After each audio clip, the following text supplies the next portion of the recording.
Yeah. Well, let's jump into it. You Okay. want to take a stab at explaining kind of the basic framework, the overarching framework? Mm-hmm. Yeah. Okay. So generational theory comes originally from Neil Howe and William Strauss, and I believe William Strauss has since passed on, but they were effectively watching cycles of human behavior sort of pop up over and over and over again through the lens of what ended up becoming the word secular crisis, or this concept of secular crisis. And there seems to be these secular crisis points that sort of basically run into each other approximately every 80 years. Now, there's not 100% accuracy to that, but it's approximately every 80 years we find ourselves in sort of a similar zeitgeisty time period. And zeitgeist is just sort of the energy of the time period. And when they were doing this research, they found that there seems to be what they call 4 archetypal energies that keep cycling through humans every generation. Every generation is part of this 4-cycle archetypal generational pattern that keeps showing up over and over again. So that's sort of the first concept, is that there's four archetypal patterns that show up over and over and over and over again. Then they also noticed that part of what creates that archetypal pattern is that they're born during certain time periods of history. And those could be called seasons, 4 seasons. So your archetypal energy isn't just randomly assigned to you based on one of these 4 generations. It's that you're actually born during a certain time period that influences why you show up with this archetypal energy. So there's 4 different generations that experience 4 quote unquote seasons in different time periods of their life, influential time periods. What was the season that humans were going through when you were born and you were coming of age? What was the season when you were now establishing your young adulthood? What was the season when you hit midlife? And what was the season of your elderhood? This informs sort of a bunch of things about how you're going to see reality. So just to clarify and just make sure that we're following along here, in an 80-year span, roughly 80 years, give or take a few years here and there, but in a general sense, 80-year time span, that's not a season. Mm-mm. There are 4 seasons inside that 80-year time span. Right. And 4 archetypical energies that are birthed inside of those seasons that occur in that 80-year time span. Right, exactly. The 80-year time span, they've assigned the name a saeculum. So that 80 years is a full saeculum, and it has 4 different 20-year seasons within it. So a saeculum starts with spring, and then, of course, spring is followed by summer. Summer is followed by fall or autumn, and then finally the cusp is winter. And then the next saeculum starts once winter is complete. And spring, summer, fall, and winter, these 20-year spans, all of them have certain markers to them. So spring is a high.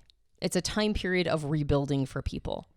When humans are in a time period of spring, everything feels like it can be hopeful, right? It's hopeful. It's like it's all going to be okay. Yeah. And there's approximately a 20-year time period when that, like, people in the zeitgeist kind of feel like it's going to be all right. Then it's followed by summer. And summer is a time period of spiritual awakening. Now, it doesn't necessarily have to be a positive kumbaya style. Sometimes spiritual awakenings are quite violent, right? They're like time periods of protest, or like, we're not going to take this anymore.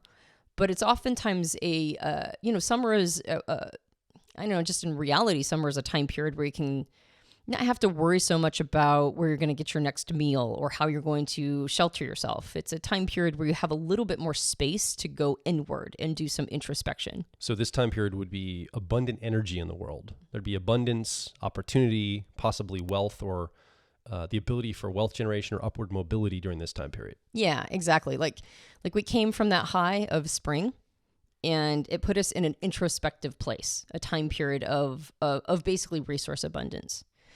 And then it's followed by fall or autumn, which is it's an unraveling. So the unraveling doesn't have to necessarily look like everything is crashing down, but the spiritual awakening encouraged people to start looking at their institutions. And so now it's a time period where new things are starting to be given some credence and credibility. Maybe we don't want it to be set up this way. Maybe we actually want it to be set up this other way. And so the high of spring, whatever got established in spring, as these are our institutions as a culture, they start to be replaced. They start to be sort of reevaluated almost in a slow way during autumn. But it's also a time period of harvest. So now we're not yet seeing challenge in a big way. We're just basically experiencing what happens when you navel gaze for a while and you want to start out with the old and with the new in more of an institution or technological way. Yeah. And then finally, it culminates in winter. And winter is a time period of secular crisis. So if summer is a spiritual awakening, then winter is a secular crisis time period. And that's when things really start to crash and burn. That's when institutions really start to collapse. And it's a time period, as opposed to summer of abundance, it's a time period of scarcity. And just like in any winter time period, you're going to be a little bit more xenophobic. You're going to be a little bit, less sharing with others. You're going to see enemies where maybe they actually aren't, because you're wanting to make sure that you're protecting your resource.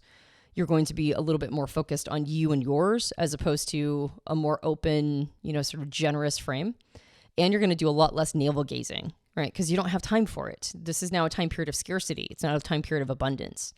So winter is the culmination or the ending of the saeculum. Yeah. And in previous 80-year spans and previous saeculums, the theory is that it almost always ends in what they call total war.